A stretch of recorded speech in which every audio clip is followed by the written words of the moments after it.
Bismillahirrahmanirrahim. Assalamu alaikum. Welcome to Newsroom. I'm your host, Omar Khalid. Today is the 6th of February 2023. These are the stories that we will be discussing in detail during the course of the show.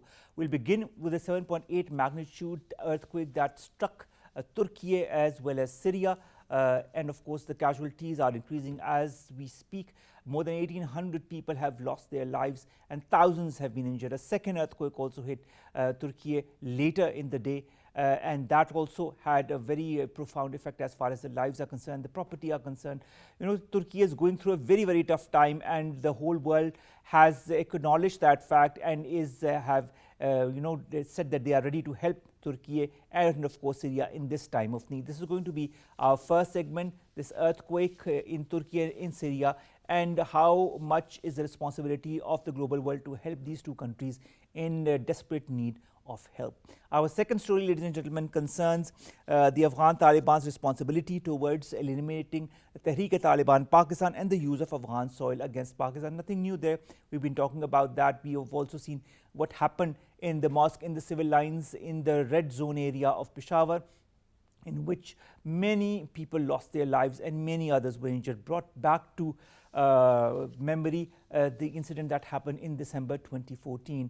What should be done? We know that the APC is also getting together to discuss the way forward under the current circumstances. But how should we also tackle the Afghan side and let them know that they cannot let their soil be used against any neighboring country? That was something that Mr. Amin Muttaqi had said way back when his government took power. Our third story, ladies and gentlemen, concerns a local court in Islamabad that has sentenced 2 former policemen to death and 3 others to life imprisonment in the case of the killing of young Osama Satti on the Srinagar highway 2 years back. A case that lingered on for a very long time but finally found justice for the family of Osama Satti in the fact that the 5 people who were behind it, 2 have been awarded death sentences and 3 jail. We also know that they were dismissed from their jobs when this trial had started. But of course, a culmination, to some extent, some justice has been awarded to the family of Osama Satti. And justice is very important in this day and age. And this is going to be our last story. Our first story, ladies and gentlemen, concerns the earthquake that has happened in Türkiye and Syria. In Türkiye, we've had 2 earthquakes, in fact. In Syria, 1, but the number of lives destroyed by this increases by every minute. More in the following report.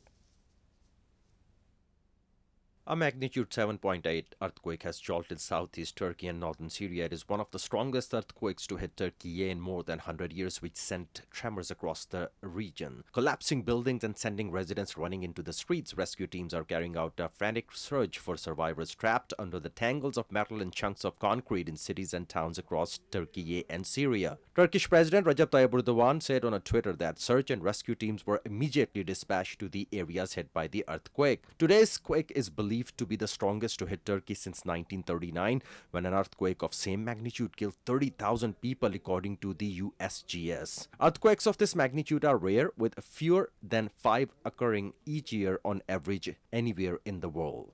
7 quakes with magnitude 7.0 or greater have struck Turkey in the past 25 years, but today's earthquake is the most powerful. Pakistan has extended heartfelt condolences over loss of precious lives from earthquake in Turkey. Prime Minister Shehbaz Sharif reiterated that Pakistan stands in solidarity with its Turkish brethren in this hour of grief. The earthquake came as the Middle East is experiencing a snowstorm that is expected to continue for a few more days. Now to discuss this, we've been joined by Zahid, Rafi, Earthquake Seismic Director. Thank you very much, Zahid Saab, to have joined us. Zahid Saab, first of all, would you let us and our viewers know how an earthquake of this magnitude happens in the area that, of course, is Turkey and Syria? Are there certain seismic conditionalities that are precursors to such kind of an earthquake? Well, thank you very much. Actually, first we should know that Turkey is an earthquake-prone country. And in the past, the Turkey and the Turkish people, they observed a very big earthquake. Maybe the people remember in 1999, there were devastating earthquakes that caused more than 20,000 casualties. There is a big Anatolia fault that moved from east to west direction. So there is an offshoot, and that offshoot is moving toward the Syrian border. So we can say that this earthquake occurred in the south of Turkey, but in the north of Syria. So because of this earthquake, that earthquake has a mechanism just strikingly, we say that two blocks move with respect to each other. So that is why they caused a disaster. And just after 11 minutes, the Turkey and the Syria observed another big earthquake that is more than 6.5 magnitude earthquake. So again, they observe a 7.4 magnitude earthquake. So that is very unfortunate in this area, and but that is not uncommon because the earthquake occurred on those places where the earthquake is generally coming. All right, Zahid, I'd like to understand something. Earthquakes have certain regions or certain conditionalities where they occur. We've also seen how in Pakistan we've been impacted by earthquakes. We continue to be impacted by small earthquakes, but we have not forgotten the earthquake that happened in 2005. Are there certain geographical conditions that precede the formation of earthquakes in certain regions and not in others? But we've also seen that recently there is a spate of earthquakes in different parts of the world. What is the reason behind that in your point of view? Is the Earth's crust changing? Are there other phenomena that are happening at the same time? Maybe you remember in 2004, there was a very disaster earthquake occurred in Indonesia that caused, more than 300,000 people casualties. Maybe you remember. So that was the biggest earthquake, and that earthquake, because of this, the faults move drastically, and it triggered many other boundaries and many other faults of the world. So that is why that's one of them reason that in the surrounding areas or the area which is very close to the Indonesia, we are observing that major big earthquakes. So we believe that the Indonesia earthquake is the major reason why the planet is observing more and more earthquakes. All right, Zahid Saab, but is climate change one of the reasons why this is happening? Are there other changes that the Earth is going through which is leading to more and more earthquakes that are happening as we speak? And is there any way to prevent further earthquakes of this magnitude from happening? In your first part of your question, that is there any relation of climate change with the earthquaking? But we geophysicists believe that there is no connection because earthquakes are coming inside the earth and the climate is in the upper atmosphere. So there is no connection. But as you know about the precursor of the earthquakes, we believe that we have no control. There is no human control on the generation of the earthquakes. So we have to live with the earthquake. We have to find out the many ways how to save the lives of the people, how to construct our buildings. Because in many cases, after the study of building collapse, we observe that, let's say the buildings collapse, we observe that a majority of the buildings collapse because of the engineering fault. When the building constructed, the engineer design and the structure design, that was not according to the earthquake design. So that is generally a major reason. And most of maybe you observe that some building collapse and some building doesn't connect, even some cracks they doesn't observe. So this is because of the construction quality. So we have to improve the construction quality. There is no other way. Is there something known as a seismic proof or earthquake proof buildings or construction? Is something of this variety available? We've heard so much because in Japan, earthquakes happen very regularly, so they've adapted themselves to it through architecture and designs that withstand such earthquakes. Do you feel the world should follow suit? Yes, definitely. We got the education from the Japan because the Japan is very high-tech country, and also they construct all the buildings. These buildings are the earthquake prone. Their buildings are mostly the steel structure. Their buildings are not heavy as much we are building here. So what we are doing in Pakistan, what in our neighboring country they are doing, they are just constructing the high-rise building. Maybe they are not observing the building code. They are not observing the seismic code. They have to observe it. Maybe this is the same problem in the Turkey area. Maybe in a few years back, Armenia it observed a very big earthquake. Also in China, they are constructing very high-rise building, and we have seen the building. They are using the shocks in their basement of the building. So that's why they absorb the seismic wave. The building remains the same, even the earthquakes more than 7 magnitude earthquakes. So this is the basic reasons. All right, Zahid Sahab, also, there's a cold and wet weather system that is moving through the region, and that is going to create a snowstorm that is expected to continue and arrive in a few days. Do you feel that this is going to impact the rescue and relief operation in areas such as Türkiye and Syria? Because the number of casualties is obviously going to increase with time. This is just an estimate that people have given us for the moment, 18,000 plus. But the number could, the 1,800 plus, but the number could increase dastardly and with much more rapidity if we don't do the rescue and relief operation with timeliness. How important is that also? Unfortunately, now the temperature is 0 degree temperature, and in some area is less than 0 degree temperature in Syrian border in Turkish area. So the people living in the Syrian area, there are so many political issues in Syria. The people living in the border area, they are already living in the camps. So the problem is already there. So there's another big disaster. What we can say, the problem occurred, and their people are facing the more issues. Obviously, we can say that the casualties may be increased day after day. So the people or the government of Turkey or the Syria and the rest of the world, they should rush to that area to save the life of the people as soon as possible. Zahid Saab, the response from the world over has been quite encouraging. We've had different countries from the United States to the European Union to NATO and other countries that have pledged their support to Türkiye, and of course Syria is not lagging behind.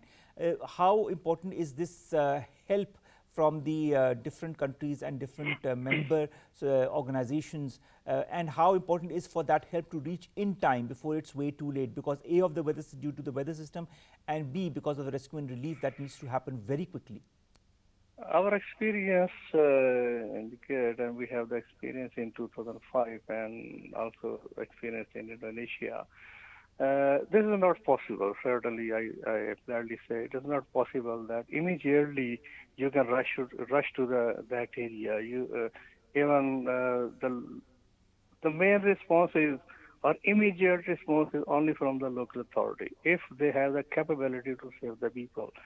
The aid or the help coming from the other country, it takes some time. It is not immediate. The immediate rescue is only done by the local people, by itself and the local authority.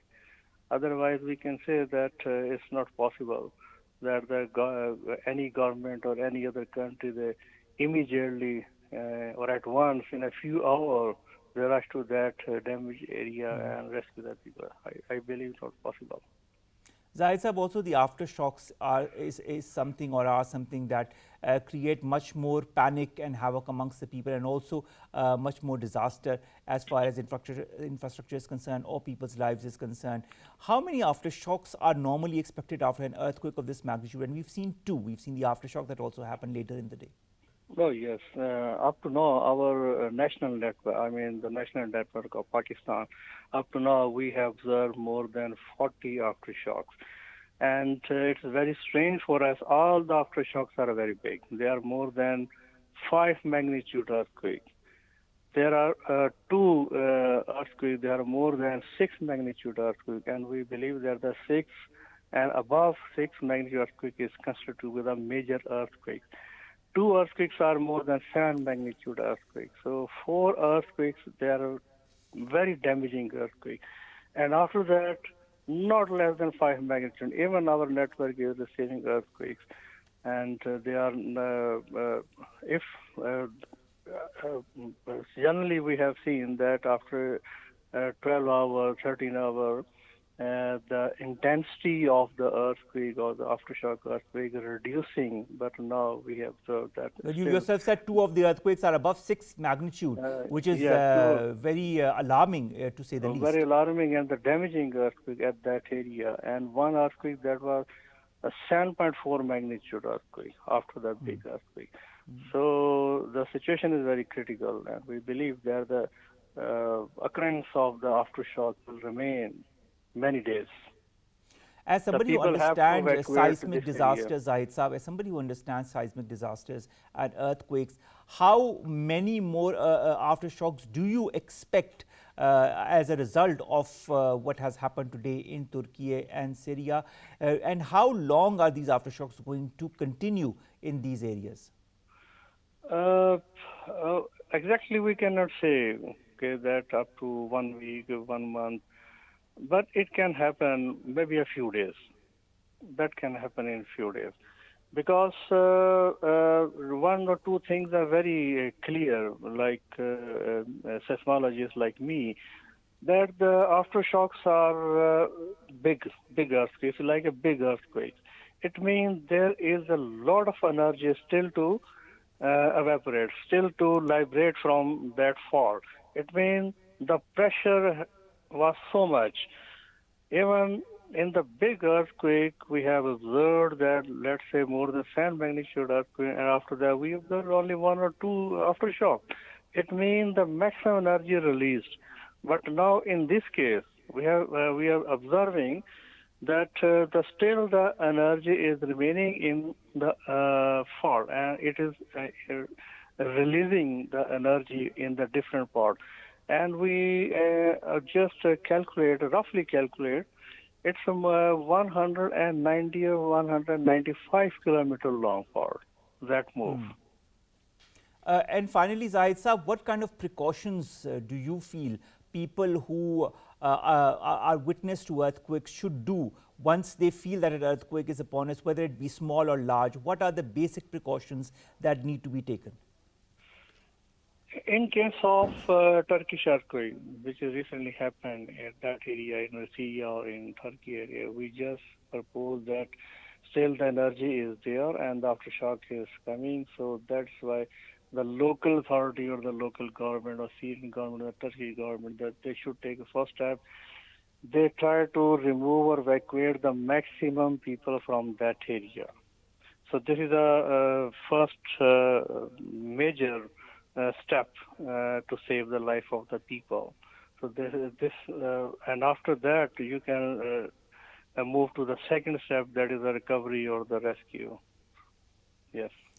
And just one on an individual level, for example, if myself or yourself were in the place of those people who have been witness to the earthquake, what should we have done in the first place as soon as we saw that an earthquake was happening where we were living? It depends where you are living. Let's say if you are living inside, you have to leave your house immediately, because if your house is made of concrete or made of bricks, you have to evacuate the house immediately and go to the open space, and that will be a much more safe for your life. This is the first step you have to take during the earthquakes. All right. Thank you very much, Zahid, Rafi Saab, Earthquake Seismic Director, to have joined us, to have talked to us about what has happened in Türkiye and Syria. And of course, our deepest and most profound condolences go to all the families and who have lost their loved ones, or whose loved ones are injured, and who have lost their houses as a result of that.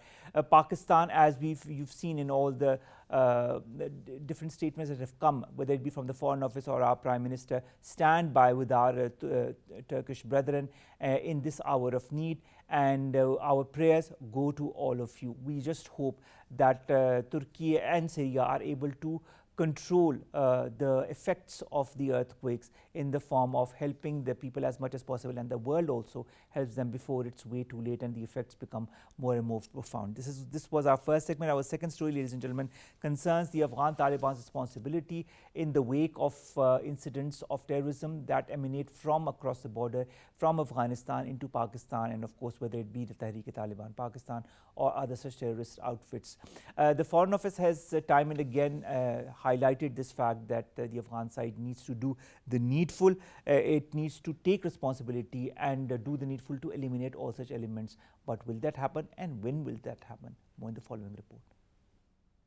Pakistan has been hit by the wave of terrorism, mostly in Khyber Pakhtunkhwa, but also in Balochistan and Punjab town of Mianwali, which borders KP. A terror attack also reached as far as the peripheries of Islamabad. January was the deadliest month since 2018, in which 134 people lost their lives, a 139% spike, and 254 received injuries in at least 44 militant attacks across the country. Pakistan achieved significant success in its post-2014 counter-terrorism drive against terrorist groups, with terrorist networks either eliminated or relocated in Afghanistan. Pakistan has been urging Afghanistan's incumbent rulers to honor their international commitments, such as preventing use of Afghan soil against Pakistan or any other country. Pakistan expects sincere cooperation from the Afghan interim government to address the challenge of terrorism and hopes that Afghanistan will live up its commitments made with the international community and Pakistan in this regard. Foreign Office reiterated that no country should allow its territory to be used for perpetrating terrorism against Pakistan. It is time that the commitments made to the world were fulfilled with sincerity and in good faith actions. Pakistan has been consistently playing a constructive role for peaceful Afghanistan and always advocated joint resolve against terrorism. Now, to discuss this issue, we've been joined by Hassan Khan. He's, of course, a journalist. Thank you very much, Hassan, to have joined us. Hassan, first of all, we all remember the first statement made by Mr. Muttaqi when his government took power, and he said that the Afghan soil will not be used against any other neighboring country for any kind of terrorist activity, which of course was negated by all the activities that happened against Pakistan through Afghan territories, of course perpetrated by the TTP or Daesh. And then came a second statement by Mr. Amir Muttaqi very recently, in which he denied any role of use of the Afghan soil against any neighborhood country, and he said, quote unquote, that Pakistan needs to look inwards. Why is Afghanistan not claiming responsibility for what has happened? I think they're flip-flopping on the matter. They do not want to be serious on containing the TTP or any other terrorist organization within their boundary, of course. So I think what they're trying to do is stall the situation, regroup these terrorist groups, and then attack our regions again. I mean, our bordering regions again. I mean, we are seeing a situation similar to what we witnessed back like in 2010, 11, and 12. I mean, those were one of the worst times for Pakistan. And I think Afghanistan needs to realize that such kind of dual-phase strategy cannot prolong, I mean, but the fact remains, Hassan, will Afghanistan realize that? Isn't that the million-dollar question? I don't think they are ready to realize it in the short run, but long run maybe, because in my opinion, there is no good Taliban or bad Taliban. There is only one type of Taliban, and they're all trying to, isolate themselves, trying to stir controversies in the regions, trying to, destabilize the region, of course. But again, they are our neighbors. We need to see that as a reality, and we need to engage them as well on this. That's the harsh reality. So, and because, this region needs to be economically integrated with the rest of the world. And for the last 45 years, that hasn't been happening, unfortunately. So I think they need to be brought back to the table eventually through any means possible. Rahe Nijaz, Zarb-e-Az were two major operations that were held against such terrorist outfits in the past. Do you feel, given the conditionalities and the way these attacks are spiking across Pakistan, and we've seen the TTP behind most of these attacks, is such an operation the need of the hour, or do you feel alternate mechanisms should be put into place as well? Rahe Nijat and Ajrabi Azab were one of the most successful operations we ever conducted, like back in 2009 and 2014. And then smaller kinetic operations were also held in between, like Radul Fasad. So, in my opinion, the need of another operation should be the last resort, but resolving through diplomatic means or counter-terrorism means like other counterterrorism means like revising the National Action Plan as decided by the Apex Committee a couple of days ago, and in an interagency coordination between the CTD and other intelligence agencies and the police and the army, alongside working with international partners such as China, Russia, the United States, and the UK, could lead to a better understanding of how to deal with this emerging situation, in my opinion. When we speak of the emerging situation, how important is the APC also that is going to happen in the next couple of days, and evolving a national consensus as to how to move forward from the Pakistani side? I think APC is a good step, but as you said, there's a political consensus is required, which includes the opposition as well, led by the former Prime Minister Imran Khan. So they need to be brought on board as well. And I think the former Prime Minister has refused to attend the meeting, which is an unfortunate situation because without his consultation, I think we cannot move forward. So I think it's important to engage them. They could even send a smaller delegation on their behalf. I mean, that could be a good strategy, but I don't know if the PTI's decision, so they need to introspect on this. So let's see whether they introspect and whether they become part of the APC in the coming days. We'll see that whenever that happens. This said, how important is the role of the Pakistani society as well, and our local leaders, our our Maulvis, those who give the sermons in all the mosques, their role under the current situation to highlight the negativities that emanate, and that all of what is happening is against any religion, including our religion, that is Islam. Yes, it's really important to engage them as well. And I think the ulamas were also invited to the Apex Committee a couple of days ago, soon after the dastardly Peshawar attacks at the police line occurred. So in the past, we have also witnessed the ulamas were engaged, the scholars were engaged. So I think right now they need to be engaged again. I mean, of course, across the society. I mean, through the print media, to the electronic media, through local communities, through international, appearing on international media as well. I mean, that could also help. Especially if we focus on overseas Pakistanis, they can also help across the world in this regard. Also, like do you feel a we spoke about multi-dimensional strategy. When Yes, you talk of please multi-dimensional continue. strategies that you've just said, how important are small kinetic operations? We've just talked about those, but do you feel this is also important in this current age because of the areas where the TTP has attacked Pakistan and tries to create havoc? I mean, this is, the basic aim of the TTP one way or the other. Do you feel small kinetic operations are also very important that need to be done along with non-kinetic procedures? Yes, kinetic operations are very much important, and we have seen the CTD and our other intelligence agencies have been working on those lines for the past couple of years as well.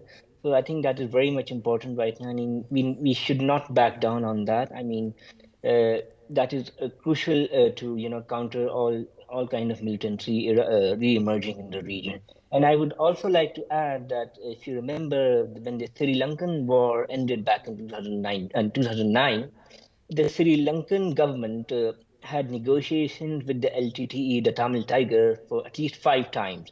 And after the fifth negotiation broke down, the Sri Lankans,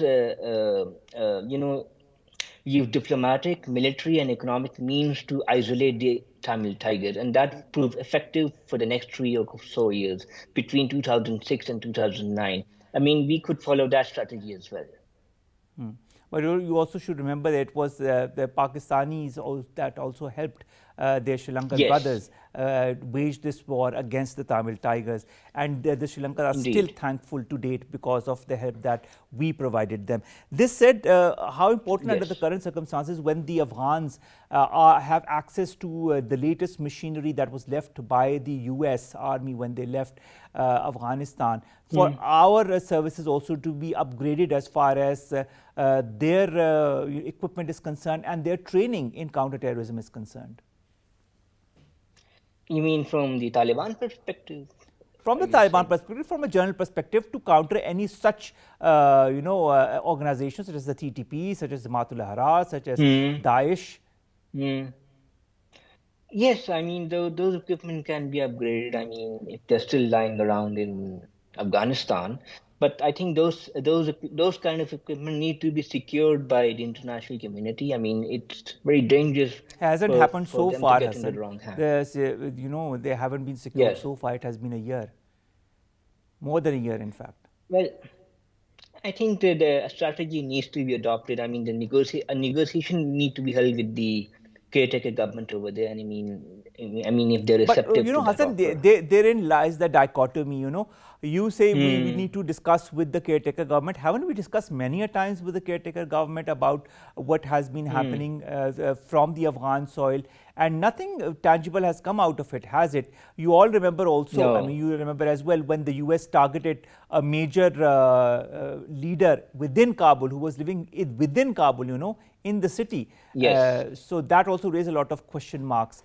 Do you feel the Afghan strategy is that of accumulating such terror outfits within its soil and maybe using it to their advantage, or is there some other philosophy behind all of this? I think it's more of the former, because I think they're trying to accumulate all these groups and under their domain and trying to regroup, as I said earlier as well. So again, that is the harsh reality we need to face. But again, we need to talk to them. I mean, talks are the first line of diplomatic means to counter any further deterioration of peace in the region. So this region has been plagued by wars and terrorism for quite a long time. I mean, it's time for them to realize that this needs to stop immediately. And I'm glad to know that apparently they have also resumed education for girls as of yesterday, I believe, if I'm not wrong. But these are small steps taken by the UN, whose delegation visited a couple of weeks ago. But this is not enough. I mean, we need to realize that this region has been plagued by war and ravaged by war, actually. So we need to take further steps to contain any kind of militancy erupting from within Afghan side or any other region, for that matter. As far as counterterrorism is concerned, both China and the US have offered Pakistan its help. Their help as far as, doing combined strategies or working together as far as counterterrorism strategies are concerned or counterterrorism actions are concerned. Do you feel their help would be important in strengthening Pakistan against elements that are emanating from the Afghan soil? Yes, working with Beijing and Washington is crucial for Pakistan to counter any terrorism erupting any further terrorism erupting in the region. So they have been our longtime partner. The US has been our longtime partner since the Cold War days, and especially after 9/11, they had a very close working relationship with successive governments. And then with China, we have had a successful, counterterrorism strategy, especially since the onset of CPEC in 2015. So we've been working closely with the Chinese as well. So I think China and the US can be brought to the table to further evolve Pakistan's strategy, because Pakistan itself is reeling from its own domestic issues like economic crisis as well. So in order to avoid any further deterioration of peace in the region, I think it's important to engage every major international partner which can help us achieve our goals. Locally, we have the National Action Plan. Of course, discussion on that will be going on, has gone during the meeting of the Apex Committee and will also happen during the meeting of the APC. There's also NACTA. The Senate Committee on the 5th of this month on defense recommended that a coherent counterterrorism policy with NACTA in the lead role be devised to deal with the current terrorist threat? How important is the role of NACTA in your point of view? NATO, as you know, was formed in 2008. Its primary role was to counter terrorism. I mean, it has been working with other agencies as well. But I think it's time to make it more effective. I think NACTA has the potential to be the leading counter-terrorism department of Pakistan. And I think assistance must be provided by other agencies within the confines of the government and international partners who can provide essential aid or any kind of training to our officials, our military officials and other agency operatives to counter the militants on the bordering region and other parts of the country. As far as Afghanistan is concerned, in your point of view, what should be the strategy from the Pakistani side and also from other neighboring countries? Because if today these terrorist elements enter Pakistan, tomorrow they might be able to enter other countries that also border Afghanistan. Yes, there's a chance of a spillover effect, as we have seen in past wars as well, either in this region or other regions of the world. But yes, working with the international community is very important for Pakistan in terms of counterterrorism, and we need to engage other regional partners as well, such as Iran, Turkey, and Central Asian republics as well. They're key partners alongside the United Arab Emirates and Qatar, who have played a decisive role in in brokering this so-called peace in Afghanistan. But I think UAE and Qatar, they can be our crucial partners. I mean, they can play a role as a mediator as well potentially. But again, we do not have to repeat the same mistakes of the past as we witnessed in the last 2-3 years, like providing leeway to the Afghan Taliban. This time, it needs to be done through an effective and collective mean by the international community, without one partner backing out or other partner having some kind of objection to any kind of strategy being involved. So collective effort, unanimous approach must be adopted. You talk of unanimous efforts, you talk of brokering peace. You all remember, and I mean, you must remember very well the Doha Agreement that Pakistan brokered, and Yes. that is why both the sides came to negotiations.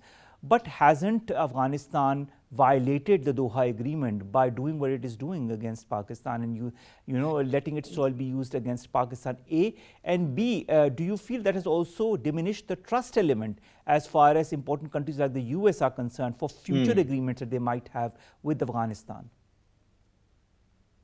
I think the Afghan Taliban have, broken the agreement since day one of taking over Kabul on August 15. They have been doing that since then. And again, the trust element is there. We do have deep mistrust, not only the regional partner, but other international partners as well, such as the US, as you just mentioned. So they have violated the Doha Agreement multiple times, I would say. So I think this time, as I said, no leeway should be given to them if any negotiations are further held. But again, coming back to negotiation, Hassan, what I want to understand is if they have violated the Doha Agreement, if they have also violated the statement that was given by Mr. Muttaqi right at the onset of his government being formed, that their soil will not be used against any neighboring country, what kind of measures, in your point of view, should be taken by the Afghan government, by this very Afghan government, to ensure that they will not violate any future agreement? The Afghan government needs to, realize that it cannot work like this for long. They need to address these issues internally. They need to flush out any extremist elements within their rank and file. They need to work with the Afghan society. They need to bring people back to the public sphere, especially women and children. I mean, children, of course, school going, and women, they need to be back in the public sphere like they were before 15 August 2021. So I think that is what they need to do. But of course, it's their decision to make. No one else can make that from them. So in the end, we need to see what they come up with. how long will this road towards recovery for the Afghan government be as far as repairing their relations with countries in the vicinity, and of course reducing or eliminating terrorists trickling out from their soil into other countries? Is it going to be a Unless difficult task for the Afghan Taliban, in your point of view, if they want to? It won't be a difficult task for them, to be honest. I mean, they can do it right now at this moment, but it's all about the will, and they are doing it half-heartedly, or they do not have the mean, or they do not want to do it at all. So, I mean, what they can do is right now, they can assure the world that their soil will not be used against terrorism. Mere statements cannot do anything. I mean, mere statements are given all the time, but statements mean nothing as long as actions speak louder than words, in my opinion. Should Pakistan, in your point of view, offer Afghanistan help in counter-terrorism to get rid of or eliminate these elements if the Afghan government so desires? And should other countries also follow suit in helping Afghanistan eliminate such scourges, in your point of view? Yes, and collective this, efforts I mean, again. if and when the Afghan government decides that it wants to do that? Yes, collective efforts are certainly required, and Pakistan should take the lead in this regard if the Afghan government is serious enough to flush out militancy from its region. And involving other countries is also crucial in this regard. And as you know, next week there's a meeting in Moscow as well, and the stakeholders from Pakistan, India, and other countries have been invited to take part in this meeting. So we need to wait and see what the outcome of that meeting is, and it's primarily focused on security matters of the region. So, and of course, it's on Afghanistan. So, again, let's see what they come up with. Coming back to Pakistan, what are the outcomes that you have as far as countering terrorism in Pakistan is concerned? How optimistic are you that we can do this in the short term? I think we can do it quite effectively, because in the past we have successfully flushed out militancy. There was a massive decrease in terrorism until 2020. There was hardly any militant attacks in the region within our confines. So we have seen Raddul Fasad, we have seen Radbi Azab, we have seen Rahe Nijat. So all these operations have been successful in one way or another, and Darbi Azab being the most successful one, of course. So smaller kinetic operations, as we discussed earlier, they can also assist us in this regard. And National Action Plan, which is being revised again for the third time after 2014 and 2021, I think that could also be more. That could also play a crucial role in defining the future. Of course, the next days are going to be very crucial as far as all of this and much more is concerned, whether it be the APC or whether it be the role of the NACT. And there are so many other things that are going to contribute to Pakistan strengthening its resolve against all such elements. Thank you very much, Hassan Khan, to have joined us. Hassan Khan, journalist, talking to us about the infiltration of terrorists from the Afghan soil and what needs to be done under the current state of affairs. Last story, ladies and gentlemen, about the Osama Satti murder case. 2 ex-cop have been sentenced to death. 3 have been given life imprisonment for killing the 22-year-old around 2 years back. This sentence has been given by the Islamabad Additional Sessions Judge Zeba Chaudhry, who awarded this death sentence on Monday to Iftikhar and Muhammad Mustafa, and life imprisonment to Saeed Ahmed, Mudassar Mukhtar and Shakil Ahmed. These 5 officials had also been dismissed from their jobs. The court had reserved the verdict on the 31st of January after the completion of the trial, and all the conflicts were present in the courtroom when the verdict was pronounced. This ordeal went on for around 2 years. This young man was killed, and a lot of questions had emanated after his murder, and it is kudos to his father and to the family of Osama, who stood steadfast in the resolve to gain justice. And finally, after a period of 2 years, justice has finally been served. We wish all the very best to the family of Osama. Be patient at all of those who look at this trial. You can also stand up for your rights. You will be given justice. It will take time, might take time, but at the end of the day, you will get justice. Allah Hafiz.